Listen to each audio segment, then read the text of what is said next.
आप देख चुके हैं लू फैंगनिंग डॉक्टर लिन को छोड़ के चली जाती है। आगे हम देखेंगे। आई सजेस्ट आप पार्ट 4 से पहले पार्ट 3 भी देख लीजिए, जिसका लिंक आपको ऊपर बटन पर मिल जाएगा। अगर आपको मेरी वीडियोस अच्छी लगती हैं तो लाइक और शेयर करना, और हाँ, कमेंट कर ज़रूर बताना। और ऐसी ही नई नई लेटेस्ट वीडियोस देखने के लिए हमारे चैनल को सब्सक्राइब भी कर देना। पार्ट 4 में हम देखते हैं लू फैंगनिंग प्रेग्नेंट थी और डॉक्टर लिन भी स्टडी के लिए जर्मनी चला जाता है, बट वो डिस्टर्ब ना हो इसलिए लू फैंगनिंग उसे प्रेगनेंसी के बारे में कुछ नहीं बताती और योयो को अकेली पालती है। 5 साल बाद हम देखते हैं कायसी फेमस रोमांस राइटर बन चुकी है और टैंगपिंग एक एक्ट्रेस। लू फैंगनिंग का बेटा योयो फॉरेन से भाग आया था अपने डैडी को ढूंढने। उसकी मॉम योयो को डांटती है, तुम्हें इतनी हिम्मत कैसे आई? वो कहता है, मम्मी आपने तो मुझे हिम्मत से पाला है। बचपन में तो आपने डैडी के डॉल देके मुझे डाल दिया था, पर अब मुझे पूरे रियल के डैडी चाहिए। और योयो साइमन को लिटिल ग्रैंडपा कहता है। इनफैक्ट लू फैंगनिंग किसी को भी बिना बताए फॉरेन चली गई थी और यहाँ तक कि डॉक्टर लिन को भी नहीं पता उसका क्यूट सा बेबी है। और वो साइमन को भी योयो के बारे में उसे सीक्रेट रखने को कहती है, बट टैंगपिंग उसे देख के बड़ा खुश होती है और कायसी को भी उसके आने का पता चल जाता है। पर डॉक्टर लिन को देख के वो छुप रही थी और कहती है, 5 साल हो गए बट वो अभी भी इतना ही हैंडसम है। काम में बिजी होने की वजह से वो योयो को उसके लिटिल ग्रैंडपा के घर छोड़ देती है। साइमन एकदम सैड लाइफ जी रहा था। योयो कहता है, अरे मैं बच्चा हूँ, मेरी तो केयर कर लो, मुझे पिज्जा खाना है। बट वो उसे नूडल्स देता है तो कहता है, नहीं खाऊंगा, मेरी मम्मी के साथ तो अच्छा बिहेव करते हो, तो मेरे साथ क्यों नहीं? साइमन कहता है, क्योंकि वो लड़की है और तू लड़का। योयो वाज लाइक, ये तो सरासर भेदभाव है। डॉक्टर लिंग उसे देख लेता है तो उसे कॉफी देता है। वो सॉरी बोलती है। एक फुटबॉल उसके लगने वाला था पर डॉक्टर लिंग उसे पकड़ के बचा लेता है, बट वो नर्वस होकर भाग जाती है और योयो को साइमन के घर से ले आती है। बट डॉक्टर लिंग के बारे में सोच के ब्लश कर रही थी। योयो उसे डॉल दिखा के डरा देता है। लू फैंगनिंग योयो को वापस फॉरेन चलने को कहती है और ये भी कि वरना तो मैं तुम्हें यहीं छोड़ जाऊंगी। तो वो मुंह फुला लेता है। पहले तो वो सेक्रेटरी को डांटती है कि वो योयो को फॉरेन से ले आया, बट वो उसे आइडिया देता है कि हम व्हाइट क्वीन ब्रांड का एक्सपेंड कर सकते हैं। योयो अभी भी गुस्सा था तो कहती है, अब हम फॉरेन नहीं जा रहे, और उसे सॉरी बोलती है। योयो वाज लाइक, जरा तमीज से माफी मांगो। तो वो फिर से माफी मांगती है। वो दोनों क्लाइंट से मिलने आते हैं तो डॉक्टर लिंग रास्ते में मिल जाता है। लू फैंगनिंग सेक्रेटरी का प्लास्टर का बहाना मारती है तो डॉक्टर लिंग उसे अपने हॉस्पिटल में ले आता है। वो पेट दर्द होने का बोलकर भागने वाली थी तो वो उसे चेकअप करने ले आता है और कहता है, मेरा नंबर अभी चेंज नहीं हुआ। मॉम और छोटी आंटी एक बच्चे को देख क्यूट बोल रही थी, बट फिर उन्हें पता चलता है कि उसकी मॉम लू फैंगनिंग है और उन्हें लगता है कि सेक्रेटरी उसका बाप है। डॉक्टर लिंग आज हैप्पी मूड में था कि वो लू फैंगनिंग से मिला, बट मॉम बताती है कि उसका किसी और के साथ बेटा है। योयो से अंकल डॉल बोल के हक कर लेता है। सेक्रेटरी योयो को अपना बेटा बोल देता है। वो पूछता है, क्या तुम्हारी मॉम लू फैंगनिंग है? योयो कहता है, यस अंकल डॉल। बट वो चला जाता है। सेक्रेटरी पूछता है, क्या तुम उसे जानते थे? वो कहता है, हाँ, मेरे डैड जैसे दिखते हैं। 5 साल के बाद भी साइमन अभी तक आईसी को भूला नहीं था और उसे हर जगह वही दिखाई दे रही थी। तो वो उसके घर पहुंच जाता है पूछने की उस रात हमारे बीच में क्या हुआ था। वो उसके क्लोज को कहती है, क्यों, तुम उस रात को मिस कर रहे हो? अब तो तुम बुढ़े हो गए हो, कोई तुमसे शादी भी नहीं करेगा। ही वाज लाइक, बुढ़ा किसे बोला? और वो जहाँ भी जाती वो उसके पीछे पीछे। तो वो उसके पैर पे पैर रख के भाग जाती है और कहती है, बुढ़े मेरे काम में दखलंदाजी मत करना। जब वो जिम में आती है तो ट्रेनर को उसे टच करता देख साइमन जेलस हो रहा था और कहता है, पैर टच कर रहा है, वो तो अभी तक मैंने भी नहीं किया, और उसके आगे कूदने लगता है। कायसी ट्रेनर की तारीफ करती है और उसके मसल्स टच कर देती है। जेलस साइमन अपने बाइसेप्स दिखाने लगता है। कायसी वाज लाइक, तो जरा कुछ कमाल करके दिखाओ। साइमन डंबल्स उठाने वाला था पर उसे उठ ही नहीं रहे थे। वो दूसरी तरफ से उठाने लगता है बट उसकी बैक छटक जाती है। बेचारा साइमन। वो कहती है, मैंने कहा था ना, ये बुढ़ों के बस की बात नहीं है। वो कहता है, मैंने बोला ना मैं कोई बुढ़ा नहीं हूँ, और भरोसा नहीं तो ट्राई कर लो। बट वो उसके पैर पे मार देती है। मॉम डॉक्टर लिंग को ब्लाइंड डेट पे भेज देती है। लू फैंगनिंग उसे देख लेती है। योयो उसे अंकल डॉल बोलने लगा था तो डॉक्टर लिंग उस लड़की के क्लोज होने का नाटक करता है। तभी योयो आकर कहता है, हेलो डैडी। सुनो आंटी, आप मेरे डैडी से दूर रहो। लू फैंगनिंग उसे खींचने लगती है।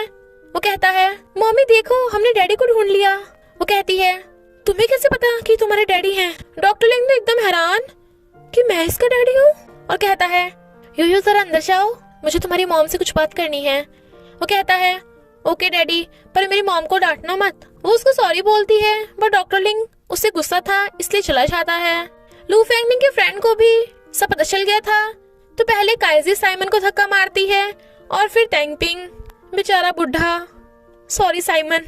वो दोनों योयो की बात सीक्रेट रखने के लिए उसे डांट रही थी। योयो कहता है सुनो आंटियो, मेरी मम्मी को टच में मत करो। बट वो दोनों तो क्यूट क्यूट बोल के उसकी किस करने वाली थी, बट मम्मी इज देयर। और फिर कहती है अगर डैडी ने तुम्हें एक्सेप्ट नहीं किया तो। योयो कहता है मैं इतना क्यूट हूँ, कौन मुझे पाना नहीं चाहता, पर अगर डैडी ने आपको एक्सेप्ट नहीं किया तो मैं भी उनके पास नहीं जाऊंगा, हम नया डैडी ढूंढ लेंगे। योयो को फीवर हो गया था तो वो उसे हॉस्पिटल लेके आती है। डॉक्टर लिंग भी आ जाता है और उससे योयो को खुद गोद में उठा के डॉक्टर से चेकअप कराने आते हैं और मेडिसिन ले लेते हैं। रात में वो उसकी केयर कर रहा था। योयो कहता है मैं क्यूट हूँ ना डैडी, तो तुम मुझे अपना लोगे, मम्मी भी आपको बहुत मिस करती है, तो हमारे साथ ही रह लो ना। वो उसकी किस कर देता है और नर्स के सामने कहता है ये मेरा बेटा है। तो योयो खुश होके डैडी की गोदी चढ़ जाता है, तो वो भी हंस रहे थे। टैंगपिंग को पता चल जाता है कि टैंग उसका सीक्रेट फर्स्ट फैन है और वो उसकी हेल्प भी करता है, तो वो उसे लाइक करने लग जाती है। इधर योयो कहता है डैडी की डॉल अब मुझे तेरी जरूरत नहीं है, मैंने अपने जिंदा डैडी को ढूंढ लिया। उसे इतना खुश थी कि लू फेंगनिंग डॉक्टर लिंग को मिलने का मैसेज करती है और सोच रही थी कि वो उससे माफी कैसे मांगेगी। और फिर सिर झुका के कहती है मैं तुम्हें रिपे करने के लिए रेडी हूँ, पर प्लीज योयो के साथ। वो कहता है कैसे करोगी रिपे, मेरे पास एक आइडिया है, मुझे योयो की कस्टडी दे दो। वो कहती है कभी नहीं, I mean, तुम उससे अक्सर मिल सकते हो, एक हफ्ता, चलो आधा महीना। वो कहता है मेरी मॉम और आंटी बूढ़ी हैं, मैं उन्हें नहीं छोड़ना चाहता। तो कहती है मैं अपना बोरी बिस्तरा लेके वहां जाऊंगी, I mean, योयो को भेज दूंगी।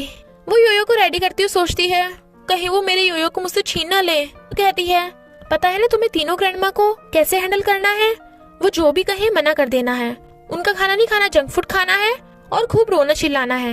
योयो कहता है पर ऐसे बच्चे को तो कोई पसंद नहीं करता। वो उसे डांटती है तो वो प्रॉमिस कर देता है। फिर वो अपने डैडी के घर आ जाता है और चिल्लाने लगा था तो सब हैरान। योयो सोचता है मम्मी ने चिल्लाने को तो बोल दिया पर कारण तो बताया ही नहीं, और कहता है आप सब कितनी ब्यूटीफुल हैं, मैं तो खुद को कंट्रोल ही नहीं कर पाया। मॉम और आंटी तो योयो से एकदम इम्प्रेस हो जाती हैं। वो खाने को पूछती हैं तो कहता है नहीं, मैं सिर्फ जंक फूड खाता हूँ। डॉक्टर लिंग उसे अपना बनाया खाना खिला देता है। मॉम कहती हैं आगे से जंक फूड मत खाना। योयो कहता है ओके ओके, मेरे डैडी के बनाए खाने से ज्यादा कुछ टेस्टी नहीं हो सकता। डैडी सुन के सब हैरान। मॉम कहती हैं मैंने लू फेंगनिंग को तुम्हारे फॉरेन ऑफर का बता दिया था, मुझे क्या पता था कि वो तुम्हें डाइवोर्स दे के चली जाएगी, और वो उस टाइम प्रेग्नेंट थी। योयो कहता है मेरी ब्यूटीफुल ग्रैंडमा आप रो मत, मैं बड़ा होकर डैडी की तरह डॉक्टर बनूंगा और आपके सारे दर्द ठीक कर दूंगा। तो सब हंस पड़ते हैं। इधर लू फेंगनिंग कहती है अभी तक वो योयो को छोड़ के क्यों नहीं गए, कहीं योयो ने मुझे धोखा तो नहीं दे दिया। नहीं नहीं। गेट खुलता है पर योयो की जगह उसकी फ्रेंड्स योयो के लिए टॉयज लेके आई थी। लू फेंगनिंग उन्हें सारी बात बताती है तो टैंगपिंग कहती है वो योयो को तुमसे छीनना चाहता है, मेरे पास एक आइडिया है, तो डॉक्टर लिंग को सेड्यूस करके उसे एक और बेबी बना दे, और फिर उसके पास भी एक बेबी और तेरे पास भी एक, कोई फाइट होगी नहीं। वो दोनों आज लाइक इसका कुछ नहीं हो सकता। टैंगपिंग कहती है क्यों, एक बेबी कम है क्या, तो दो कर लेना, तीसरा वाला मुझे दे देना। काइजी कहती है ऐसा करना, डॉक्टर लिंग को फिर से अपने प्यार में डाल लो, बढ़िया होगा, योयो भी तेरे पास और डॉक्टर लिंग भी तेरे पास। बट उसका थोपड़ा देख दोनों कहती हैं लगता है किसी को डर लग रहा है, पहले तो वो बड़ी बॉक्सिंग और कराटे करती थी। लू फेंगनिंग कहती है किसने कहा मैं डर गई, अभी जाऊंगी, I mean, कल जाऊंगी। इधर योयो कहता है डैडी आप तो सच में बहुत अच्छे हो, मैं इतने सालों बाद आपको मिला हूँ, पर आप तब भी मेरी कितनी केयर करते हो को, तभी तो मॉम आपको हमेशा एंजल कहती हैं। डॉक्टर लिंग को नेक्स्ट डे हॉस्पिटल जाना था तो कहता है डैडी मैं भी चलूंगा, मैं भी तो लिटिल डॉक्टर हूँ, ग्रैंडमा को ठीक भी तो करना है। हॉस्पिटल में सब उसे क्यूट बोल रहे थे और नर्स तो उसे छोड़ ही नहीं रही थी। तो पेंग आकर कहता है हटो हटो, मैं इसका स्पेशल अंकल हूँ, बोलो मुझे स्पेशल अंकल। वो कहता है ओके कर ली अंकल, और उसके बालों में हाथ फेरने लगा था। लू फेंगनिंग को आते देख मॉम पर्दे ना गेट बंद कर देती हैं, बट शी वाज लाइक मैं तो योयो को लेने आई थी, ये कैसे इंप्रेशन था। पर छोटी आंटी नोट फेंक के उसे बता देती है कि योयो हॉस्पिटल में है। ब्लाइंडेड वाली लड़की योयो पे बिना ध्यान दिए चली जाती है। देन योयो वाज लाइक, ये पहली लड़की है जिससे मुझे क्यूट नहीं बोला, अभी देखता हूँ इसे। और इसी के साथ पार्ट 4 का एंड हो जाता है। तो बस थोड़ा सा इंतजार करना, फिर मिलेंगे नेक्स्ट पार्ट में।